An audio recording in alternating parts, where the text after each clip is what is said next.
हाय दोस्तों, good morning. देखिए, आज हम फर्स्ट चैप्टर के सेकेंड एक्सरसाइज को बिगिन करने वाले हैं। एक्सरसाइज 1.2। इसका पहला क्वेश्चन देखते हैं। क्या कहता है कि prove that root 5 is irrational. I hope आपने इंट्रोडक्शन वीडियो देखा हो। अगर नहीं भी देखा है तो नो इश्यूज। अगर आपको लगे कि किसी पॉइंट पर आप जाकर के यहाँ पे फंस जा रहे हो, जिसका कॉन्सेप्ट आपको समझ नहीं आ रहा है, तो आप इंट्रोडक्शन वीडियो एक्सरसाइज 1.2 का जाकर के उस पार्ट को देख लेना। ठीक है। ऐसे मैं कोशिश करूंगा कि जितना शॉर्ट में हो सके मैं यहाँ पर भी छोटी छोटी चीज़ें बता दिया करूँ। तो देखिए, हमने जब देखा था इंट्रोडक्शन वीडियो से, मैंने बताया था कि जब भी आपको कोई नंबर दिया रहे इरेशनल प्रूफ करने के लिए, तो वहाँ आप एक मेथड यूज़ करोगे जिसको कहा जाता है मेथड ऑफ कंट्राडिक्शन। इस मेथड में हम करते क्या हैं कि हमें दिया गया है कि रूट 5 को इरेशनल प्रूफ करना है, तो हम मान करके चलेंगे कि let root 5 is equal to rational number. ठीक है, हम रैशनल नंबर मान लेंगे, आप फिर लास्ट में खुद को गलत प्रूफ कर देंगे। कैसे करेंगे? तो देखो, जब कोई नंबर रैशनल होता है तो उसको आप पी बाई क्यू के फॉर्म में लिख पाते हो। ये तो भैया 6 से ही हम पढ़ते आ रहे हैं। और जहां पर हम मान लेते हैं where P and Q are coprime. ये को प्राइम वाला कॉन्सेप्ट क्या है, ये भी मैंने इंट्रो में बताया है, इंट्रोडक्शन वीडियो में, लेकिन फिर भी मैं थोड़ा सा बता दे रहा हूँ। ऐसे दो नंबर्स जिनका HCF जो हो 1 हो जाए, यानी यहाँ पर P और Q में का जो HCF होगा वो 1 होगा, ये हम मान के चल रहे हैं। लेकिन ये देखिए, ये जो मेथड ऑफ कंट्राडिक्शन हम यूज़ करेंगे, इसी को हम क्या कर देंगे, हम प्रूव कर देंगे कि P और Q का कोई एक दूसरा भी कॉमन फैक्टर है 1 के अलावा।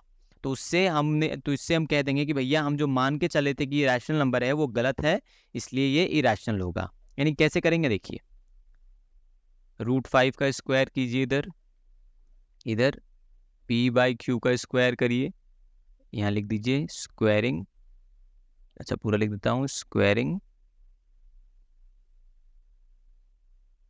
Both sides. देखिए, रूट का स्क्वायर करने पे रूट हट जाता है, ये हो गया P square by Q square, implies Q उधर चला गया, ये इधर क्रॉस मल्टीप्लाई हो जाएगा, ये हो जाएगा 5 Q square equals to P square. चला जाए नेक्स्ट स्लाइड पे। आई होप इतना सब समझ में आ रहा हो। देखिए, हम कहाँ तक पहुँचे हैं, 5 Q square equals to P square पे। देखिए, अगर आपको अपने इंट्रोडक्शन वीडियो देखा हो तो वहाँ पर हमने थ्योरम 10.2 डिस्कस करा था। थ्योरम 10.2 क्या कहता है कि भैया अगर कोई नंबर ए स्क्वायर हो, अगर वो पी से डिवाइड हो रहा है, तो ए भी जो है वो पी से डिवाइड हो जाएगा। जिसका एग्जांपल मैंने आपको दिया था कि 30 का स्क्वायर यानी कि 900, अगर वो पी का एग्जांपल मैंने 2 लिया था, इससे डिवाइड हो रहा है 450 आ रहा है, तो 900 किसका स्क्वायर है? 30 का। तो जो 30 जो नंबर है हमारा यानी ए, वो भी पी यानी कि 2 से डिवाइड होगा और हमारा 15 आ जाएगा। ये थ्योरम था। अगर डिटेल में जानना है तो इंट्रोडक्शन पे जाइए। ठीक है, ऐसे तो समझ में आ ही गया होगा। तो उस हिसाब से हम क्या लिख सकते हैं, इस थ्योरम को अगर हम यूज़ करें तो पी स्क्वायर इज डिविजिबल, मैं शॉर्ट में लिखूं, आप लिख लोगे, divisible by 5 implies P is also, अच्छा मैं यहाँ पूरा लिख देता हूँ, डिविजिबल बाय 5। रीजन क्या हो जाएगा? थ्योरम 1 ये 1.2 है, 10.2 नहीं, तो पहला चैप्टर चल रहा है 1.2। ठीक है। अच्छा, आपको ये स्टेटमेंट तो मैंने लिखा कि P is also divisible by 5, ये तो आप थ्योरम से कह रहे हो, लेकिन P square is divisible by 5, ये समझ में आया है आपको? कमेंट करके मुझे बताइएगा। ठीक है, तो अब हम लिख दो, यहाँ पे क्या हो गया कि P square is divisible by 5। अब सोचो, जैसे मैं आपको एक एग्जाम्पल दूँ, मान लो, जैसे मान लेते हैं यहाँ पर कि P के जगह हम मान लेते हैं यहाँ पर 20, तो पी स्क्वायर कितना हो जाएगा? 20 का स्क्वायर यानी कि 400। ठीक है, यहाँ पर हम क्या कह रहे हैं कि ये डिविजिबल बाय 5 है। ठीक है, तो 5 को आप लिख सकते हो कि 5 इंटू 80 इज इक्वल टू 400, है ना, 8×5=40। फिर आप इसको लिख सकते हो कि 5 इंटू 4√5 का स्क्वायर इज इक्वल टू 20 का स्क्वायर। ठीक है, या अच्छा या फिर आप अभी इसको ऐसे रहने दो, 4√5 का स्क्वायर इज इक्वल टू 400। अभी चलने दो। तो देखो अब आप क्या करो, ध्यान से देखो।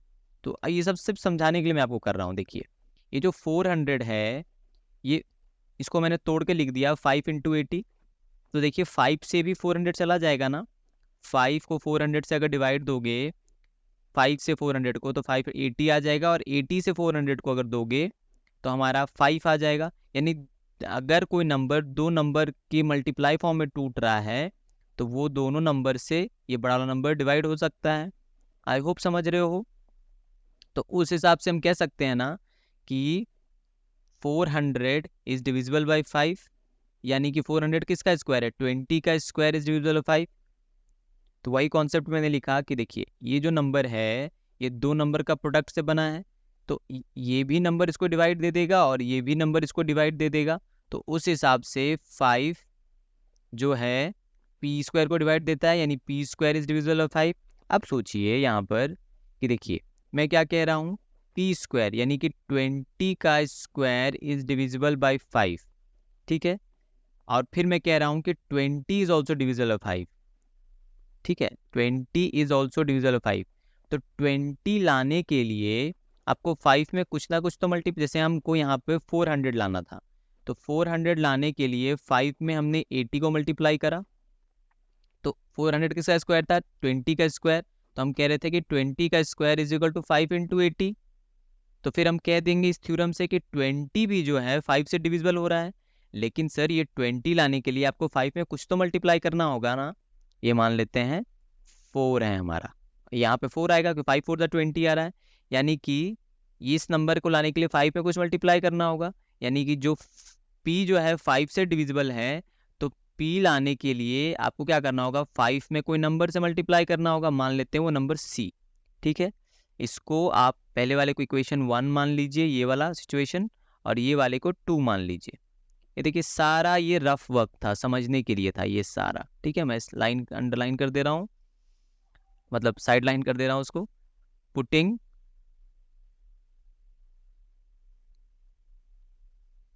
टू इन 1 1 में रखिए। देखिए हमारा 1 क्या था, 5 Q square equals to P square.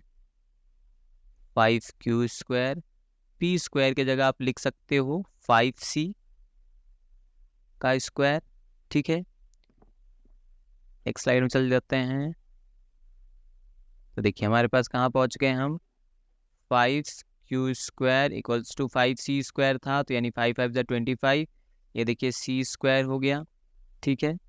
अब आप क्या कर सकते हो, देखो तो ऐसे काट सकते हो, 5 5 25, यानी Q square equals to 5 into C square. देखो तो सेम सिचुएशन में पहुंच गए कि ये यहाँ देखिए हमारा सिचुएशन क्या था कि 5 Q square is equal to P square था, यानी दो नंबर को मल्टीप्लाई करके एक नंबर आ रहा है। तो हम क्या कह रहे थे कि ये वाला नंबर 5 जो है पी स्क्वायर को डिवाइड कर देगा, यानी P square is divisible by 5। Similarly देखिए देखिए मैं वो उस सिचुएशन को यहाँ रखता हूँ तब आपको ज़्यादा समझ में आएगा। 5 Q square is equal to P square था, तो हम कह रहे थे ना कि 5 पी स्क्वायर को डिवाइड कर रहा है। तो उसी तरह यहाँ देखिए आपके पास है 5 C square is equal to Q square. तो आप कह सकते हो implies Q square is divisible by 5। Same situation है ना, implies Q is also divisible by 5। ये भी डिविजिबल हो गया, किससे, थ्योरम 1.2 से। तो आपने क्या देखा कि यहाँ पर अगर ध्यान से देखिए तो मैं अपना पेन का कलर थोड़ा चेंज कर लूँ और अच्छे से देखिए, P इज डिविजिबल बाई 5 दिख रहा है आपको, और यहाँ पर Q is also divisible by 5, यानी कि 5 जो है Q को भी काट दे रहा है और P को भी काट दे रहा है। यानी कि देयरफॉर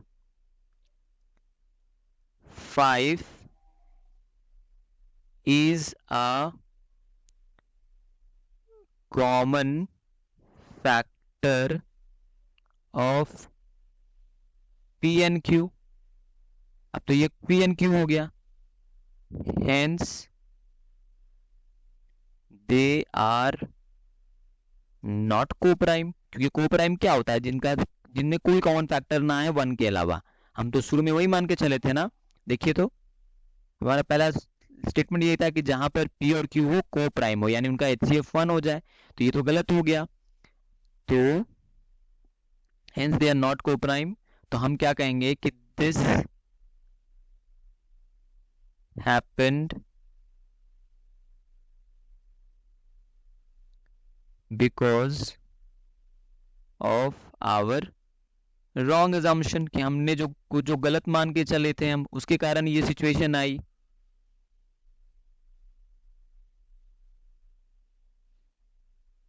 जब ये गलत मान के चले थे, हमने गलत माना क्या था, हमने गलत माना था कि भैया ये एक रैशनल नंबर है, तो इसी को हम सही कर देते हैं। सही में हम क्या लिख देंगे, therefore √5 is an irrational number. एक बार मैं फिर से सारा कॉन्सेप्ट फटाफट रिवाइज करवा देता हूं। देखिए, नंबर को इरेशनल प्रूव करना था तो हमने मेथड ऑफ कंट्राडिक्शन हमें यूज करना था, तो उसके तहत हमने इसको रैशनल माना, रैशनल ने पी बाई क्यू माना, जहाँ पी और क्यू को को प्राइम कहा। फिर दोनों का स्क्वायरिंग किया, स्क्वायरिंग करके हम यहाँ तक पहुँच गए 5q² is equal to P square तक। उसके बाद हमने यहाँ देखा कि 5q² is equal to P square है, तो इसका एग्जाम्पल के थ्रू हमने समझा कि P square is divisible by 5। फिर उसका थ्योरम कहता है कि जब पी स्क्वायर 5 से डिविजिबल है तो पी भी 5 से डिविजिबल होगा। तो भैया पी 5 के टेबल में पी लाने के लिए कोई ना कोई नंबर से मल्टीप्लाई करना होगा, तो वही हमने किया, p is equal to 5 into C. इसको इक्वेशन 2 मान लिया और ऊपर वाले को यहाँ पर इक्वेशन 1 मान लिया, 2 को 1 में रख दिया। जब 5q² is equal to P square था तो p की जगह हमने 5c रखा।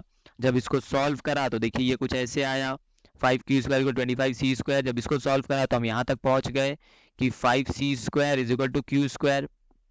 तो इससे हम कह सकते हैं कि q² जो है 5 से डिविजिबल है, जैसे वहाँ पर p² 5 से डिविजिबल था। और तो सिमिलरली थ्योरम 1.2 को यहाँ भी यूज करेंगे और कहेंगे जब q² 5 से डिविजिबल है तो q भी 5 से डिविजिबल होगा। समझ रहे हो आप। तो क्या हुआ कि 5 जो है कॉमन फैक्टर हो गया p और q दोनों का, तो ये तो भैया को प्राइम नहीं रह गए। तो ये गलत क्यों हुआ, क्योंकि हमने गलत चीज मान के चले थे हम, कि क्या गलत मान के चले थे कि वो रैशनल नंबर हैं, तो hence 5 is an irrational number. I hope ये समझ में आया हो। थोड़ी वीडियो बड़ी हो गई है आई नो, लेकिन समझाना ज़रूरी था। नेक्स्ट जो क्वेश्चन थे वो बहुत छोटे छोटे हैं, ठीक है। तो जो कोई भी डाउट रहे क्वेश्चन कमेंट बॉक्स में ज़रूर पूछिएगा। मिलते हैं नेक्स्ट वीडियो में। Till then take care, bye bye.